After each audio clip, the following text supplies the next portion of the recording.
Hey guys, in this video, I will show you how to fix Chrome video not playing on mobile. Alright, let's begin. First, check your internet connection.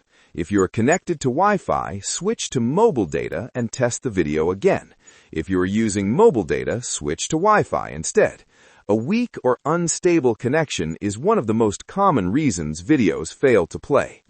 Next, open the Chrome app and tap the three dots at the top right corner. From the menu, go to Settings. Scroll down and open Privacy and Security, then tap Clear Browsing Data. Set the time range to All Time. Leave browsing history and cookies unchecked if they are important, and select Cached Images and Files only. Tap Clear Data to confirm.